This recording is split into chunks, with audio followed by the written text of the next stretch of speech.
episode 2 of She-Hulk came out a couple days ago on Disney Plus, and I'm going to be giving my spoiler review on the episode. So if you enjoy this video today, feel free to like and subscribe for future Marvel content. Spoiler warning for episode 2 of She-Hulk on Disney Plus. So the episode starts with the events in the courtroom being on the news, and they also refer to Titania as a superpowered influencer or something, I believe, which insinuates that there are others just like her who are like social media stars except they have superpowers, which, you know, is an interesting thing to exist, but it also makes sense that it does exist because absolutely that would exist in the real world if people had superpowers.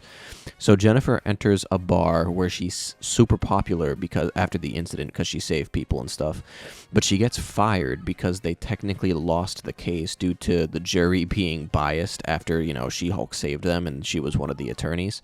So she starts job hunting but is continuously turned down because of the incident in the courtroom, and they didn't want to, all of the jobs she applied to didn't want to draw too much attention to her.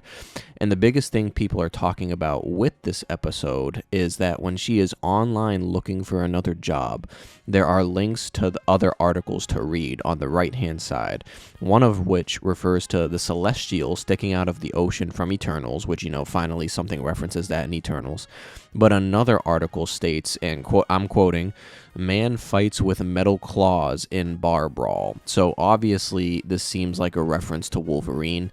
Now, while I think it's awesome that they put this in the episode, I don't know if I personally believe this is the MCU confirming 100% that mutants already exist on Earth 616. I mean, you know, specifically members of the X-Men, because Ms. Marvel is technically a mutant now. Or if this is just a cool Easter egg for people to spot. But either way, only time will tell as to how they introduce the X-Men officially. So Jen goes to a family dinner that just plays out as kind of a funny scene, and afterwards she is at the same bar again and gets offered a job, but this time by the people she was originally up against in court in the first episode. And when she arrives to work, she finds out that they want her to be the head of a superhuman law division, but she has to be in She-Hulk form the whole time, which she wasn't expecting because she didn't want to be She-Hulk at all, basically. So the first case she's assigned is for Emil Blonsky, aka Abomination, and she is hesitant because of the history between Abomination and Bruce, but she visits him in prison anyway just to see what she has to work with. So Blonsky says he is a changed man and that he feels genuine remorse for what he did. But during this conversation, he also mentions he is on loan to the U.S. government, which for me could potentially set up for him to be a member of the Thunderbolts team, which was a movie that was just announced in 2024, I believe. So this team could potentially consist of kind of like, not maybe 100% evil versions of different heroes, but basically that. It's almost like an evil Avengers team, but not all the way, because there is a Dark Avengers team in the comics. But this team, based on what the MCU is looking like right now, it could consist of Abomination, U.S. Agent John Walker, Yelena Belova, and so on and so forth. Just those types of people who's kind of like the opposites of heroes we already know. So Jen calls Bruce to tell him that she's taking the case for Abomination, and Bruce tells her that Abomination had already sent him an apology letter years ago, so it's no hard feelings. But then it zooms out, and it shows that Bruce is on the Sakaar ship that caused their crash, and then he goes warp speed and disappears into space.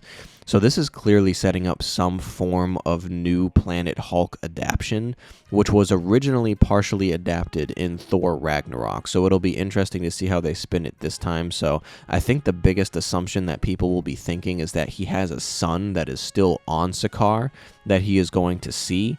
But honestly, obviously that's just, we're going to have to wait and see. But for those of you who might be unfamiliar, Planet Hulk in the comics is a story where Hulk is sent away from Earth by the Illuminati after he wrecks and causes damage and stuff.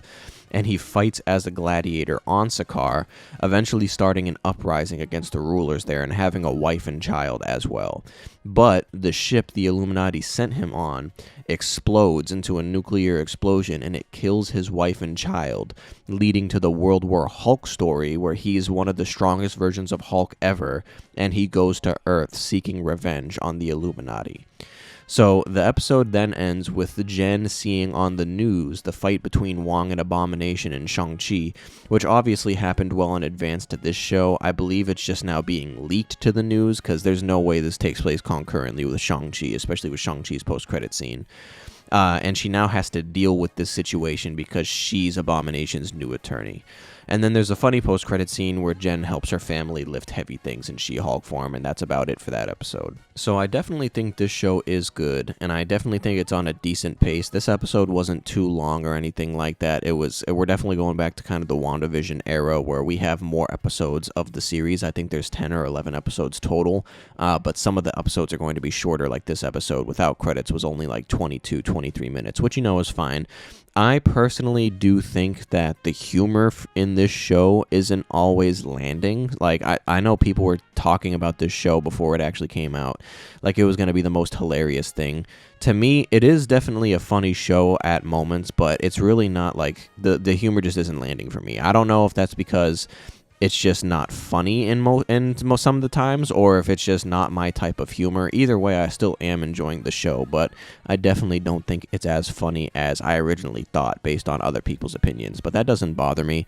I do want to see where they go with this show, because right now there doesn't really seem like there's a conflict at all, I guess, which, I mean, isn't necessarily a bad thing, because this was advertised as like a lawyer half-hour comedy show, which is cool, but because it's a Marvel show, there has to be some type of conflict, and the fact that Titania is in it, you would assume that Titania is going to be the main villain, but I don't see how they're going to spin that further, but, we'll wait and see, obviously, to see what they do. I'm interested to see how they spin it. Overall, I don't like rating episodes. I like just rating the entire series after it's done, but I do think it's fine so far, and I want it to be better than it is, just because, like I said, the comedy, it doesn't really get me all the time. There are moments where I do think it is pretty funny, but most of the time I feel like it's just something that I can tell is supposed to be a joke, but it doesn't land for me. So I hope it does get better for me in that aspect. But comment down below if you enjoyed She-Hulk episode 2. And if you enjoyed this video today, feel free to like and subscribe for future Marvel content. And I appreciate you for watching the video.